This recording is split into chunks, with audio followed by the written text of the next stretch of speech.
أعوذ بالله السميع العليم من الشيطان الرجيم. بسم الله الرحمن الرحيم. الحمد لله رب العالمين،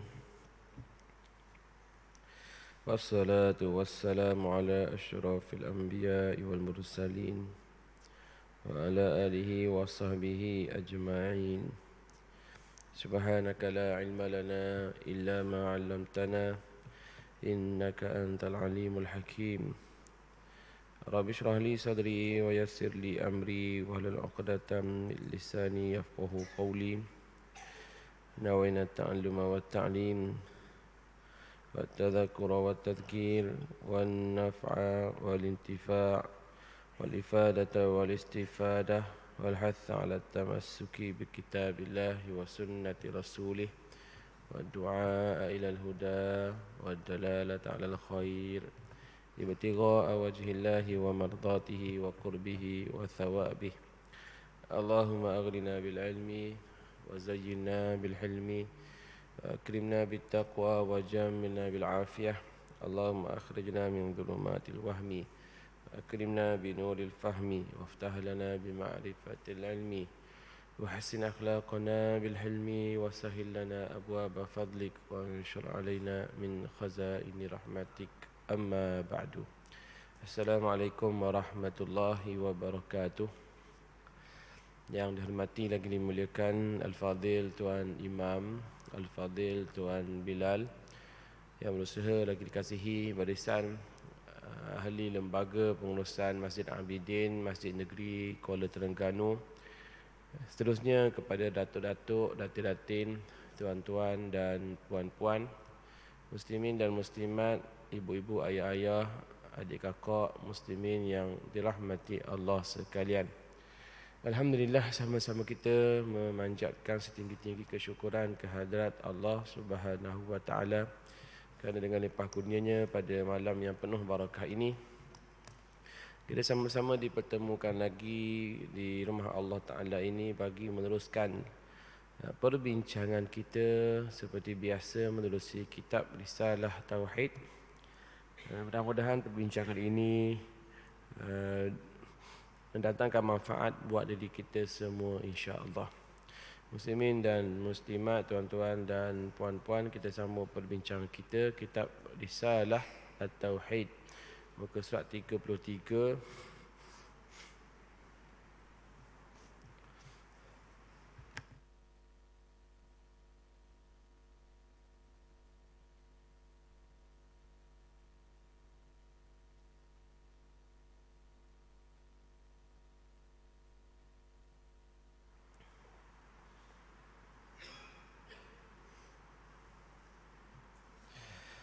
Muka surat 33,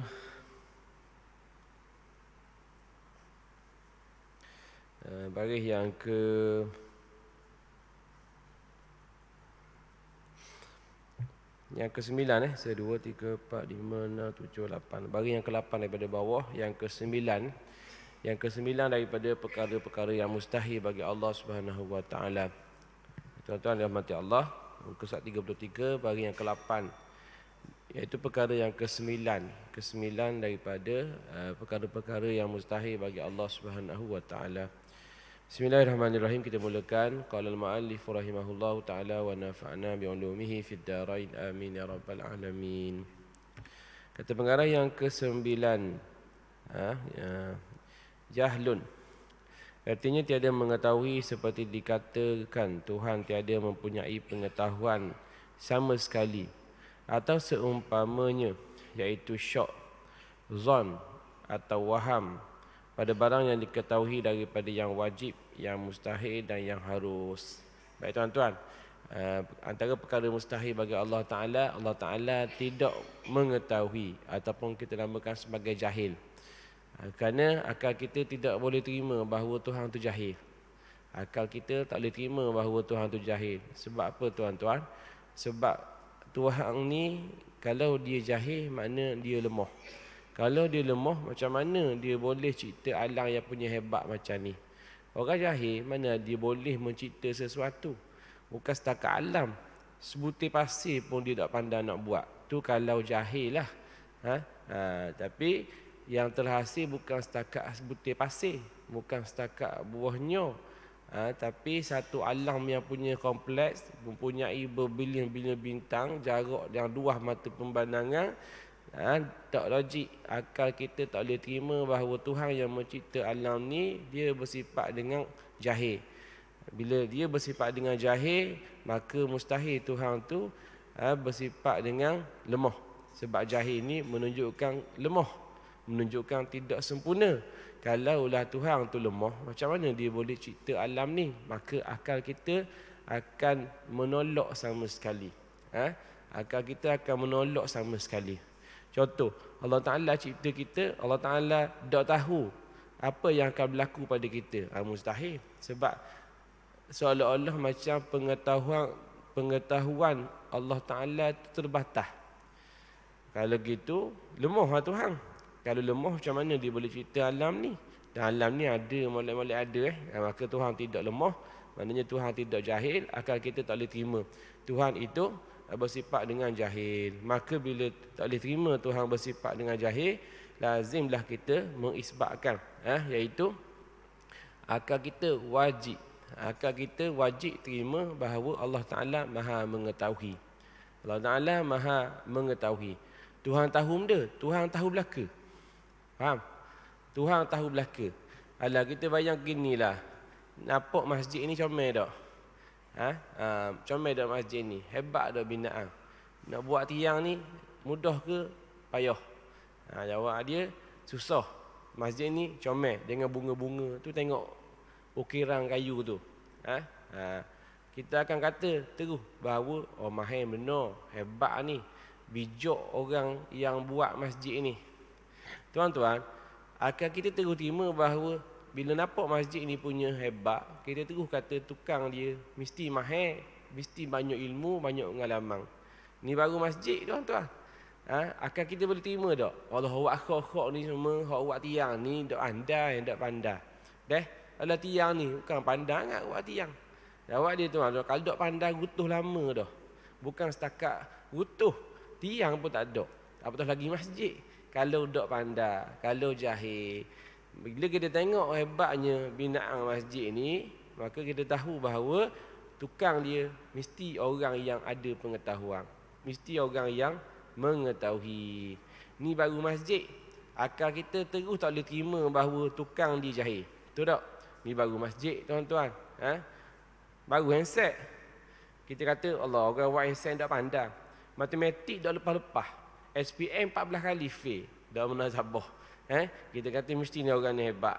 Yang buat ni mesti orang pandai, mesti orang banyak pengalaman, mesti orang rajin, mesti orang mengetahui. Sebab apa? Kalau orang jahil buat handset ni tak jadi handset, dia jadi sapah. Dia teruk saja. Dia teruk saja. Tak jadi handset yang macam kita pegang sekarang ni. Jadi siapa yang mencipta handset ni memang dia ada pengetahuan. Ni baru handset halus. Alang ni besar mana, tuan-tuan? Alam ni besar mana? Alam semesta ni besar mana? Tak terjangkau akal. Dan bumi langit ni besar mana? Tak terjangkau oleh akal. Jadi takkanlah nak kata alam ni yang ada ni Tuhan yang buat tu jahil. Akal kita tak boleh terima, mustahil. Maka wajib terima bahawa Tuhan maha mengetahui. Faham dah? Jangan ikut orang putih. Orang putih ni kalau yang dia buat fahaman pelik, dia percaya ke Tuhan, tapi bagi dia Tuhan tak tahu segala perkara. Kadang-kadang ada gerakan nak menjatuhkan Tuhan pun Tuhan tak tahu. Kan orang putih kalau dalam you cerita kan, dia percaya ke Tuhan. Contoh Tuhan dia Zeus contohnya. Orang Yunani Zeus tu dia kata Tuhan. Gerakan nak bunuh Zeus tu, nak bunuh Tuhan dia pun Zeus sendiri, Tuhan pun tak tahu. Lemahnya Tuhan. Kita fikir logik dah. Kalau gitu, macam mana dia boleh cipta alam ni? Ada munasabah dia Tuhan. Gerakan nak menjatuhkan dia pun dia tak tahu. Ni bukan parti politik Parti politik bukan buat alam ni. Parti politik ni ialah ada yang menjatuh, ada yang menjatuhkan. Munasabah lah sebab dia manusia, bukan dia yang cipta alam ni. Tapi kalau Tuhan hak betul-betul cipta alam ni, dia tahu semua perkara. Dia tahu semua perkara, tidak ada yang terselindung, tidak ada yang terhijab daripada pengetahuan Allah Subhanahu Wa Taala. Dalam hati kita Tuhan tahu. Benda yang tersembunyi di dalam bawah tanah, 8 lapis bumi, 7 lapis bumi, Tuhan tahu. Sebab apa? Dia yang cipta alam ni, mesti dia tahu semua. Baik. Itu wajib kita pegang. Wajib kita pegang. Mustahil Tuhan bersifat dengan jahil. Wajib akan kita menerima Tuhan bersifat dengan ilmu, maha mengetahui. Yang ke-10, maut, artinya mati. Seperti dikatakan Tuhan hidup dengan bernyawa atau bersusunan daripada anasir yang 4, api, air, tanah dan angin. Atau hidupnya berkehendakkan makan dan minum. Ini kita bincang dah sebelum ni dah. Kita bincang dah sebelum ni.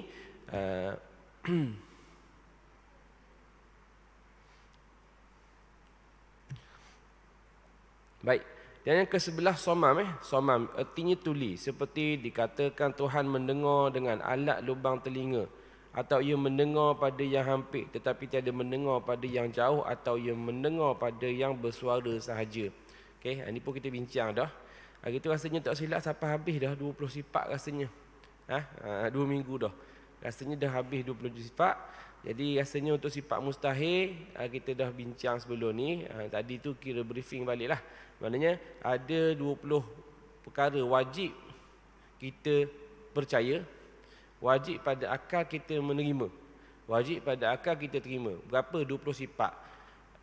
Wujud, kidang, bakok, mukhalafatuhu lil hawadis, qiyamuhu binafsihi wadaniyah, sampailah kepada mutakalliman. Okey, lawang dia 20 sifat yang mustahil. Mustahil Tuhan tu tiada, mustahil Tuhan tu baru, mustahil Tuhan tu binasa, sampailah kepada mustahil Tuhan itu bisu. Okey, selesai situ. Okey, kita pun dah bincang berkenaan dengan perkara yang harus bagi Allah Subhanahu Wa Taala. Okey. Kita pergi kepada terus muka surat 35 iaitu dalil-dalil akal dan dalil naqal.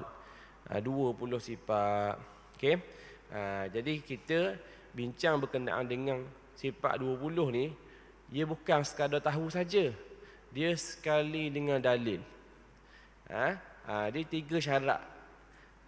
Syarat makrifah dia ada 3 tuan-tuan. Syarat rukun makrifah dia ada 3. Kalau tak, iman bermasalah. Kalau tak cukup 3 ni, iman bermasalah. Dia kena cukup 3. Dia macam rukun iman jugalah. Dia ada 6. Seleh salah satu, seleh tu bagi dia. Kurang satu, bahaya iman. Ataupun boleh kata jadi kufur, wa'alaiyazubillah. Okey, baik. Kita ulang balik, 3 rukun makrifah. Maknanya kena ada 3 ni dalam keimanan, barulah sah iman dia. Kalau tak cukup, jangan kata iman dia sah. Ataupun jangan kata iman dia sempurna, tuan-tuan. Baik, yang pertama, mestilah dia percaya dengan jazam. Percaya dengan kukuh 100%. Okey, 100%. Dia tak boleh main 99%, tak boleh main syok 50-50, dia tak boleh main 25%, tak boleh. Dia kena 100%. Contoh Tuhan wujud tak? Wujud. Tuhan tu ada tak? Ada. Berapa persen percaya? 200%, tak apa lah. Dia jangan kurang daripada 100. Percaya tak Tuhan tu bersifat baru? Boleh lah, boleh lah. Percaya juga 75%. Jawab dia, tak sah iman dia. Tak lepas keimanan dia, tak cukup permit nak masuk syurga, wa'alaiyazubillah. Dan Tuhan tu maha mengetahui tak? Adalah ketika dia tak tahu kot, contohnya.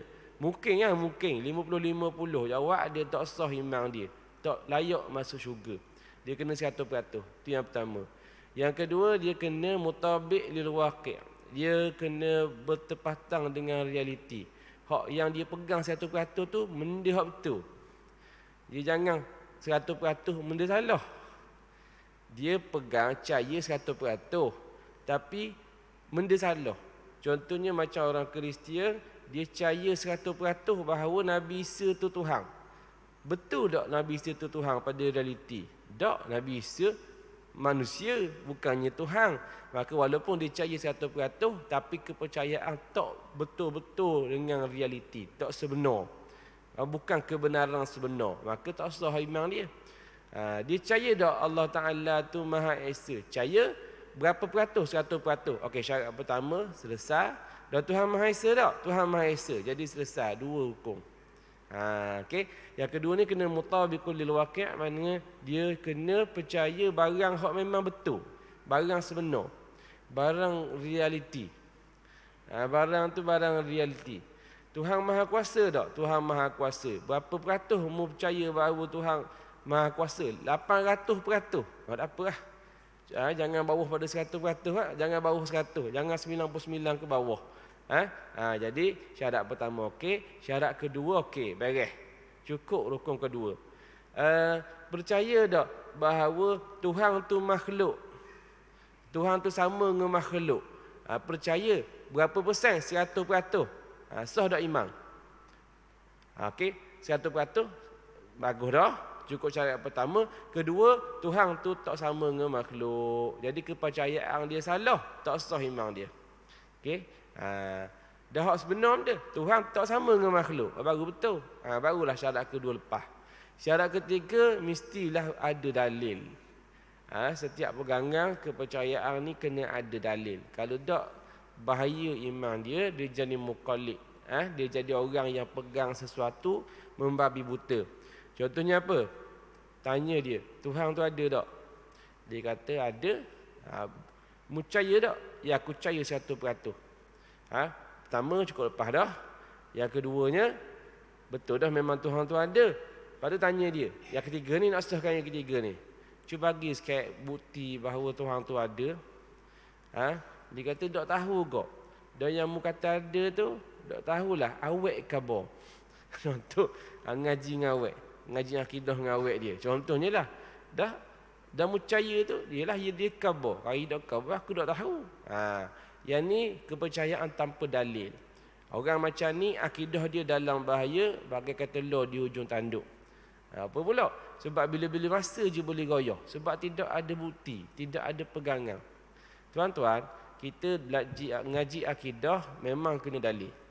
Wajib berpegang dengan dalil. Faham? Kalau ngaji fiqh, kita tidak wajib berpegang dengan dalil. Sekadar kita bertaklid dengan pandangan daripada imam mazhab. Itu saja untuk orang awam. Okey, jangan samakan fiqh dengan akidah. Dalam akidah masing-masing kena pegang dalil. Masing-masing kena pegang dalil. Orang awam ke ulama ke kena pegang dalil. Dalam bab fiqh, padang cukup dengan bertaklid berdasarkan pandangan daripada ulama mazhab. Contoh tuan-tuan, Haji tadi membayang maghrib tadi baca tak surah Fatihah? Baca. Dia tahu tak wajib baca surah Fatihah tu wajib. Dan kalau tak baca tak sah. Haji ambil mana? Mana dalil dia? Jawab dia boleh kata 90% orang dalam masjid ni tak tahu mari mana dalil baca Fatihah dalam semayang. Betul tak? Dah sah tak semayang tu? Jawab dia dalam fiqh sah lah. Sebab apa? Sebab orang awam dalam fiqh tak wajib cari dalil. Dan apa yang buat juga tu? Dan ulama mazhab Syafi'i kata benda tu wajib. Wajib lah. Berpegang, bertaklid dengan pandangan imam mazhab ataupun suatu mazhab, itu dah dikira sah dalam fiqh. Contoh tuan-tuan sujud. Tuan-tuan sujud, okey, tuan-tuan sujud wajib tak? Wajib. Ambil mana dalil? Aku sudah tak tahu. Yang ni 99% tak tahu. Ambil mana dalil? Betul tak? Lepas tu semayang sebelum ni sah tak? Jawab dia sah. Apa pula? Dah wajib kan dalam mazhab Syafi'i. Baiklah. Itu fiqh. Tapi dalam bab akidah tuan-tuan tak boleh, memang kena ada dalil juga. Tak boleh khabar ambil mana? Tak tahu ada orang khabar gitu. Tak boleh jadi. Tak jadi gitu. Tak jadi. Dalam akidah dia memang kena kukuh. Dia memang kena pegang-pegang biar kejap. Pegang tu biar ada bukti. Tuhan tu ada tak? Ada. Bukti dia apa? Bukti dia tak kira bukti tu bukti yang basic ke, bukti yang terperinci ke, tak kira asal bukti. Asal bukti je. Dalam standardnya bukti yang basic lah. Okey, Tuhan tu ada tak? Ada. Okey, apa bukti mu kata Tuhan tu ada? Alam ni? Alam ni? Alam ni bukti lah. Alam ni sebagai bukti bahawa Tuhan tu ada. Okey, cukup tak? Cukup 3. Tu je. Tak susah akidah ni tuan-tuan. Sekadar tu sahaja. Maknanya syarat pertama 100% yakin. Yang kedua, apa yang dipegang tu benda yang betul, berbetulan dengan realiti, benda yang kebenaran lah, bukan benda salah. Yang ketiga dalil. Dalil biasa-biasa pun tak apa dah, yang penting dalil. Tuhan Maha Kuasa tak? Ya Maha Kuasa. Percaya tak? Percaya berapa peratus? 100%. Dan Tuhan Maha Kuasa tak? Bersifat kudrat? Ya, percaya. Okey, dalil dia benda. Alam ni ada. Adanya alam ini tu dalil Tuhan bersifat dengan Maha Kuasa. Cukup iman dia sah, insya-Allah dapat masuk syurga. Sungguh tak susah. Bukannya susah tuan-tuan. Bukti yang sama, tak ada masalah. Bukti dia apa? Bukti dia alam ni. Contoh 20 sifat kita belajar tu, bukti dia alam ni. Dah okey dah. Contoh Tuhan tu wujud tak? Wujud. Apa bukti dia? Alam ni. Tuhan bersifat tak dengan sedia ada? Bersifat kidam tak? Ya. Bukti dia apa? Alam ni. Contohnya lah. Tuhan Maha mengetahui tak? Okey, Maha mengetahui. Ya. Bukti dia apa? Alam ini. Jadi 20 sifat ni tuan-tuan, dengan dalil yang satu pun dah memadai. Apa dia? Alam ni ada. Alam ni ada, dah memadai, dah menjadi dalil. InsyaAllah luluh nak masuk syurga. Kerana apa? Kerana iman dia sah. Apa? Kena dalil berbeza ke? Sifat berbeza, dalil berbeza. Yang dijadikan dalil tu, dalil ialah bukti. Okey? Perkara yang dibuktikan tu, dia kena berbeza ke? Baru dalil berbeza? Tak. Dalil yang sama, perkara yang dibuktikan berbeza, tidak ada masalah. Contohnya benda. Contohnya, okey, dalam masjid ni tak. Dalam masjid ni ada kipas. Okey. Dalam masjid ni ada kipas, yang kipas berpusing. Jadi dengan kipas berpusing sama menjadi dalil. Pusing dengan kipas ni menjadi dalil bahawa elektrik ada, betul tak? Dan kipas berpusing bukti bahawa dalam masjid ini sejuk. Betul tak? Kipas berpusing menunjukkan bahawa AJK dia cara. Betul tak? Kalau dah rosak dah. Betul tak? Kipas berpusing menjadi bukti bahawa kipas ni wujud di dunia. Contohnya lah. Reka lah macam-macam pun. Nak kabur dengan bukti kipas je, macam-macam perkara boleh dibuktikan. Faham tak tuan-tuan? Jadi Tuhan wujud, dalil dia apa? Alam ni. Tuhan kekal, Tuhan bersifat dengan kekal, dalil dia apa? Alam ini. Tuhan Maha mengetahui, dalil dia apa? Alam ni. Tuhan Maha melihat, dalil dia apa? Alam ini. Jadi tuan-tuan, walaupun dalil yang sama untuk 20 sifat tersebut, jawab dia tidak ada masalah. Yang penting dalil tu ada. Sebab tu dah barang ataupun perkara-perkara yang melibatkan fardu ain ni, barang ni tak payah tuan-tuan. Akidah pula benda yang memang wajib semua orang. Jadi Tuhan tahu kemampuan masing-masing, dan benda akidah ni sangat mudah. Jadi bukan susah nak masuk syurga tuan-tuan. Nak masuk syurga tak payah bayar mahal-mahal. Nak masuk syurga tak payah susah-susah. Tak payah satu hari 1000 rakaat tuan-tuan. Nak masuk syurga tak payah khatang 30 juzuk dalam masa 2 hari tuan-tuan. Nak masuk syurga tak semestinya derma semua harta tuan-tuan. Nak masuk syurga ni tuan-tuan, jawab dia ialah ada iman. Tu je. Ada iman, dan macam mana nak sahkan bahawa iman itu iman yang sah? 3 dia. Susah tak? Tak susah tuan-tuan. Tu kata syurga ni mudah je nak masuk insya-Allah. Yang orang tak masuk syurga tu sebab orang tu tak ambuh masuk syurga. Tu yang tak masuk syurga. Kalau dia nak masuk syurga, dia ngucap dia beriman. Bukan susah pun nak beriman, insya-Allah. Sebab Nabi kata dalam banyak hadis, siapa yang mati dan dalam diri dia ada iman, insya-Allah masuk syurga. Walaupun dia ahli maksiat dan sebagainya, dia tetap last sekali akan masuk syurga. Walaupun sebelum tu masuk neraka, tak apalah. Bukan tak apa tu maknanya barang tu standard. Tak apa tu maknanya paling kurang dia akan masuk syurga. Sebab apa? Sebab ada sekelumit iman sebesar biji sawi dalam hati, dia akan masuk syurga. Jadi susah ke nak boleh iman tu, nak boleh permit tu? Jawab dia sangat mudah. Tiga dia. Tiga tadi tuan-tuan. Sebab itulah kita ngaji sifat 20. Nak jaga permit ni lah tuan-tuan. Biar kita insya-Allah guna-guna pun masuk syurga. Tu tuan-tuan. Dan masuk syurga tu pula selama-lamanya dengan nikmat-nikmat sekali. Dikatakan dalam riwayat tuan-tuan, orang terakhir masuk syurga, wallahualam boleh cek balik riwayat ni, saya tak pasti status dia macam mana. Orang terakhir masuk syurga tuan-tuan, kan bila semua masuk syurga dah kan, orang ahli neraka kan, orang yang berada dalam neraka jahanam ni, dia adalah orang yang beriman yang buat maksiat, tak sempat nak taubat sebelum mati. Jadi kena capok dalam neraka dulu lah. Dalam klorok api neraka, nak basuh dosa dia. Sebabkan dosa ni kan dia tak taubat lagi, kotor. Dia tu kotor sebab banyak dosa. Dosa ni kotor tuan-tuan. Jadi tak boleh masuk syurga sebab syurga tu suci, bersih. Jadi klorok dia mana? Api neraka lah. Jadi washing machine dia api neraka. Letak dalam api neraka, gonyoh lah. Malaikat gonyoh, api gonyoh, azab tu gonyoh. Sampailah habis pembalasan dosa dia. Jadi dia suci, maka dia akan masuk dalam syurga insya-Allah. Kenapa? Kerana ada iman. Itu kelebihan orang beriman. Tak susah pun iman 3 syarat tadi insya-Allah. Memang kira Tuhan bagi siapa-siapa nak. Orang tak masuk syurga ni tuan-tuan, bukan susah, dia tak ambuh. Tu istilah dia gitulah. Insya-Allah, Allahumma ja'alna min ahli jannah. Semoga Allah Taala jadikan kita ni ahli syurga tuan-tuan. Baik, muslimin rahmati Allah sekalian. Dan riwayat ni sebut bahawa bila dah seorang-seorang masuk syurga, semua orang yang masuk syurga tak masuk neraka, masuk neraka dah.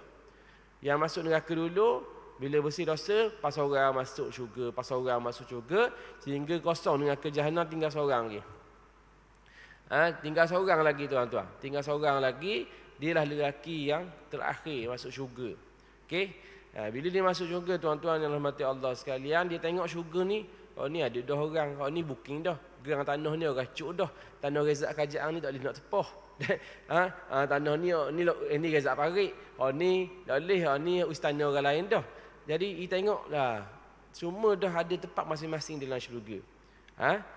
Dia menganggarkan bahawa tak ada dah kota untuk dia. Maka dia ngadu kepada Allah Ta'ala, mana hak dia nya?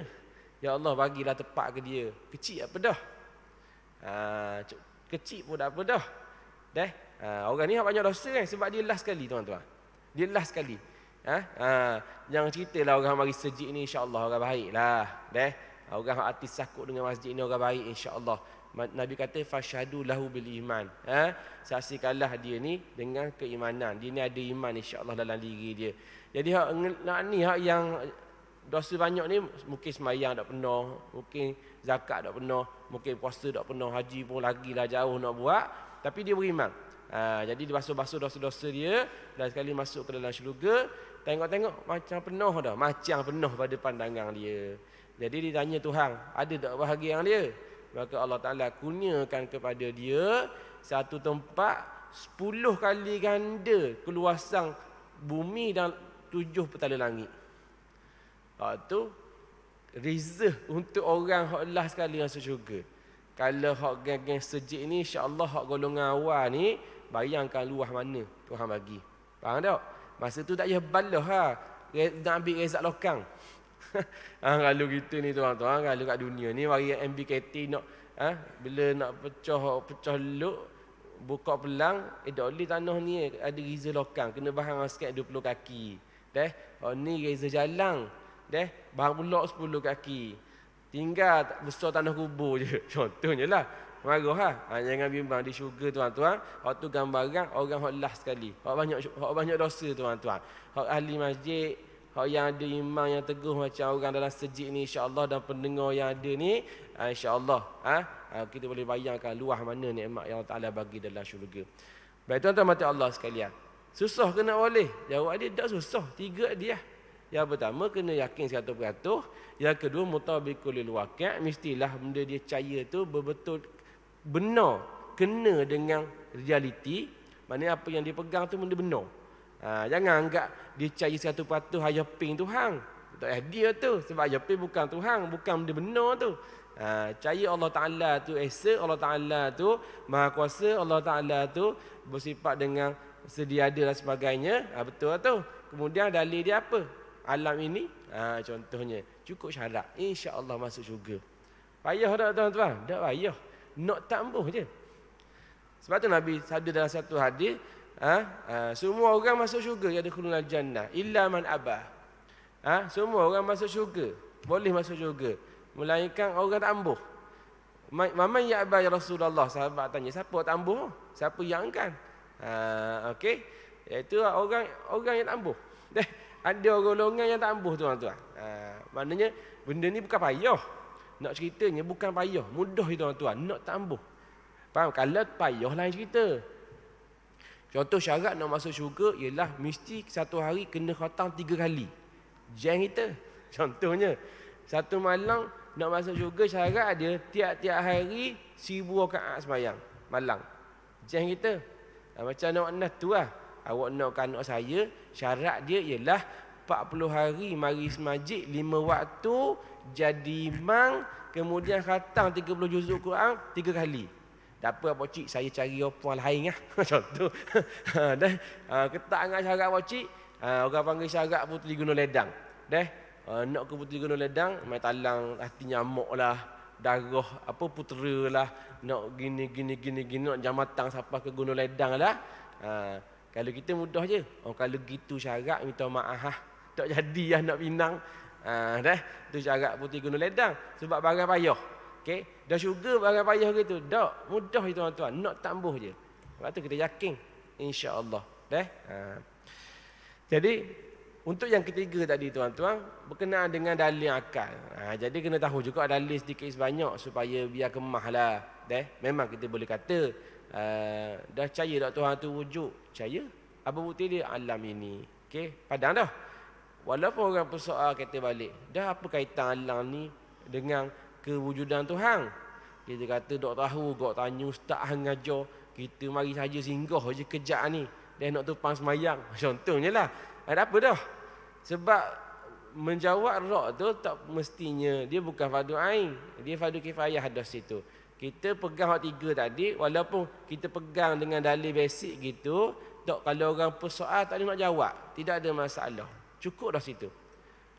Kalau orang tanya kita, dah apa kaitan alam ini dengan kewujudan Tuhan? Tak apa lagi tanya ustaz. Tak apa tuan-tuan. Sebab mengetahui lebih mendalam sehingga boleh menjawab rok, boleh menjawab iktiraf, boleh menjawab persoalan orang, ni dah termasuk dalam fardu kifayah dah. Kalau fardu ain lepas tadi dah. Tu kita royak tadi tu. Mana sekadar tahu alam ini adalah bukti. Habis situ je. Dia pandai hura ke tak pandai hura, hak tu bab lain dah. Habis selesai fardu ain. Kalau dia pandai hura, dia masuk fardu kifayah dah tuan-tuan. Okey, susah tak? Tak susah, mudah je tuan-tuan. Nak lepas fardu ain ni mudah sangat insya-Allah. Nak tambah je. Nak tambah je. Baik muslimin dan muslimat tuan-tuan rahmati Allah sekalian. Macam ulama kata lah, nak masuk syurga mudah tak? Kalau nak masuk syurga sungguh, tapi malah, agak-agak boleh syurga tak? Nak masuk syurga, tapi malah. Maknanya kalau ngaji tu susah nak ngaji. Nak boleh ke ngaji tu susah, tak lagi ngaji. Kalau ajak sembahyang tarawih tu bukanlah pang tembor. Pahisa tembor dah. Contohnya malah agak-agak boleh masuk syurga tak? Ulama kata ginilah. Kalau mu tambah buat ketaatan, jawab dia jangan buat kejahatan. Cara dia macam mana? Muatlah kewajipan hak perlu. Sembahyang 5 waktu, 5 waktu lah. Tu je. Tak ada tambah amal sunat dah malah. Ikut dia lah. Ngaji Quran pun malah. Ikut dia lah. Buat hak wajib saja. Tapi dalam pada tu jangan buat jahat. Jangan kena kau orang, jangan kata kau orang, jangan curi, jangan ambil barang orang, jangan fitnah orang, jangan buat sakiti jiran, jangan menzalimi siapa-siapa dan sebagainya. Hidup seorang je dia. Tak kait-kait dengan orang. Orang sembahyang dia sembahyang lah, gitu je. Cakap pun tak ampuh, malah. Jadi malah. Siapa orang tanya pun, nak jawab pun malah. Siapa tak gitu malah dia. Contohnya, nak balik masuk syurga tak? Boleh. Syarat pertama, jangan awak jahat. Yang kedua, tunaikan kewajipan wajib dia. InsyaAllah. Boleh masuk syurga. Dan sebab apa? Dan sebab dosa tak ada. Dah hidup jahat ke orang kan? Hidup buruk sangka ke orang, hidup cari pasal dengan orang. Okey. Kemudian mayang dia mayang. Puasa dia mayang walaupun dia mayang tak mayang sunat, dia mayang wajib saja. Puasa bulan Ramadan saja. Zakat terus saja bayar. Haji dak buat sebab dak ada piti. Boleh masuk juga tak? Boleh. Apa pula? Dak aci lah orang lain habis sungguh. Jawab dia dah pun dosa dia. Sampai Tuhan nak masukkan dia dalam neraka. Itu tak tuan-tuan. Jadi nak masuk syurga ni boleh insya-Allah, nak tambah je. Orang yang tak mau masuk syurga ialah orang yang enggan tuan-tuan. Jadi rahmat Tuhan tu mahal luas insya-Allah. Muslimin rahmat Allah sekalian. Lewat dah kita ni. Tak kira. Jam tu cepat. Jam pun lipat juga ustaz ngajar. Contoh. Jam lipat orang dok. 7:04 minit. Lepas sebelah dah. Lepas sebelah dah. Kata pengarang adalah mengetahui dalil akli secara ijmal. Ijmal ni secara umum secara basic. Pada sifat-sifat Tuhan itu fardu ain. Ada pun ni disebut tadi kita pederah dah tadi. Tahu pederah? Pederah dulu dah tadi. Jadi tahu dalil akli secara ijmali fardu ain. Kita pederah dah tadi Hak mana? Hak dia hak alam tadi. Situ je. Tu kira ijmali tu. Tu kira hak rekah. Kira hak basic. Adapun mengetahui dalil dengan tafsil itu fardu kifayah. Tafsil ni maknanya apa? Kita boleh huram mula. Apa alam ni sabit dengan kewujudan Tuhan? Oh gini, sekian gini. Tu dalil tafsili dah. Detail dah. Okey, fardu kifayah. Sebab tu dah kita boleh kata dah percaya Tuhan ada. Ada apa bukti dia akal. Dah tu curang sikit. Tak apa bagi ustaz. Sebab tu masuk tafsili dah. Tu masuk tafsili dah. Tak apa kita tanya ustaz aku dah reti nak hurang guna. Tak apa dah. Lepas fardu ain dia. Jadi atas ustaz pula fardu kifayah. Atas ustaz dah pula fardu kifayah. Jadi ustaz tu kena jawab sebab fardu kifayah. Dalam satu tempat, dalam satu pemukiman, dalam satu negeri tuan-tuan mesti ada orang yang fardu kifayah yang tahu dalil tafsili. Insya-Allah. Contoh di Amerika. Contoh, mesti kena ada orang yang pandai dalil tafsili ni. Kalau ada orang tanya, dia boleh jawab tuan-tuan. Tapi fardu kifayah bukan fardu ain. Demikian juga mengetahui dalil nakli. Dalil nakli. Tuan-tuan, dalil daripada Quran dan hadis. Dalil daripada Quran dan hadis. Maka yang dikatakan dalil ijmali itu ialah dalil. Dalil ijmali apa dia? Dalil secara ringkas seperti dikatakan dalil wujud Tuhan itu baharu alam atau ada alam ini. Tu dalil dia. Tuhan wujud tak? Wujud. Apa dalil dia? Bukti dia alam ini. Dah ataupun baharu alam ini. Dah. Tu je. Itulah ijmali, itulah basic rekah. Dah rekah doa ustaz. Rekah. Contoh rekah. Ya dah kan rekah. Maka dalil ini tidak boleh menolak segala hujah yang didatangkan dan tiada boleh menghuraikan segala syubhah. Kalau rekah gini, kalau orang tanya balik tak nak jawab dah kabur sikit detail sikit tak boleh jawab ada apa dah. Lepas tu ijmali. Ijmali ni maknanya dia sekadar basic. Kalau ada persoalan berbangkit, orang timbulkan kekeliruan, dia tak boleh nak jawab dah, nak counter mula. Ada apa lah. Sebab kalau ada kemahiran ilmu nak counter balik, ilmu kemahiran nak urang detail, waktu ilmu tu ijmali dah. Itu tafsili dah. Itu detail dah, bukan kira rekah. Itu bukan kira rekah tuan-tuan. Baik.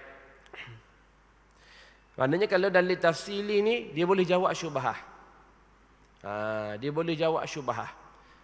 Contohnya apa? Contohnya syubhah. Macam mana alam ni? Macam mana Tuhan cipta alam ni? Lepas tu Tuhan siapa cipta? Kan penting tu kan syubhah ni kekeliruan. Biasa orang etis dia akan timbul soalan yang sama je sebenarnya. Dan kita pun lama dah ada jawapan. Cuma dia nak terima tak mau terima je. Yang bila kita kata Allah, sebab dia tak percaya pada Tuhan kan. Ad-Dahriyah ni golongan yang etis ini, dia tak percaya ada Tuhan. Maka hujah dia sama je. Bila kita kata yang cipta alam ni Tuhan lah, dia akan soal balik, Tuhan ada ke? Kata ada lah. Dah siapa yang cipta Tuhan pula? Siapa pula yang cipta Tuhan? Tu namakan syubhah. Jadi orang yang mengetahui dalil yang tafsili yang boleh jawab. Orang yang hanya tahu sekadar ijmali, masa ni dia serendar pun tak ada masalah. Jangan buat bijak. Teruk nampak lagi. Dia ijmali je. Dia sekadar tahu Allah ni adalah bukti. Bila tanya, syuhura sikit, dia timbulkan syubhah macam tadi, tak ada jawab dia. Tak apalah, lepas fardu ain dia. Maka kalau nak jawab, kena cari ustaz-ustaz ada lah. Supaya lepas juga fardu kifayah yang boleh menjawab syubhah macam Adi. Lepas tu jawapan dia ke mana? Semula kita bincang. Nak jawab syubhah tadi, nak jawab jawapan kepada etis tadi. Dan sebenarnya jawapan dia, ulama jawab lama dah. Kalau belajar dalil kidam, insya-Allah tu jawapan dia. Jadi nanti kita jawab masa kita masuk perbincangan dalil kidam, insya-Allah dah. Orang etis ditanya, dah kalau Tuhan cipta alam ni, siapa cipta Tuhan? Dalil kidam jawab lekat dah. Cuma orang etis nak terima tak mau terima je tuan-tuan. Dia orang etis ni suruh belajar sifat 20. Dia tak mau percaya Tuhan lagi pun ikut mandai belajar sifat 20. Rasanya lepas habis belajar sifat 20, dia faham sifat 20, rasanya dia akan masuk Islam, insya-Allah. Dia jaya gitu sebab dia tak belajar. Dia kadang-kadang manusia ni jahil. An-nasu aduwwu ma jahilu. Manusia ni dia akan bermusuh dengan apa yang dia tak tahu. Bila dia tahu, bagi contoh, kak, suami akak nikah lain dah. Mana boleh, tak ada Kita tahu kita kenal suami kita gana. Awak jangan tipu saya, awak jangan reka saja nak porak-porandakan rumah tangga saya contohnya. Dia bilang bayi musuh dengan orang kabur tadi sebab dia tak tahu. Dan ni ada gambar Ya ke?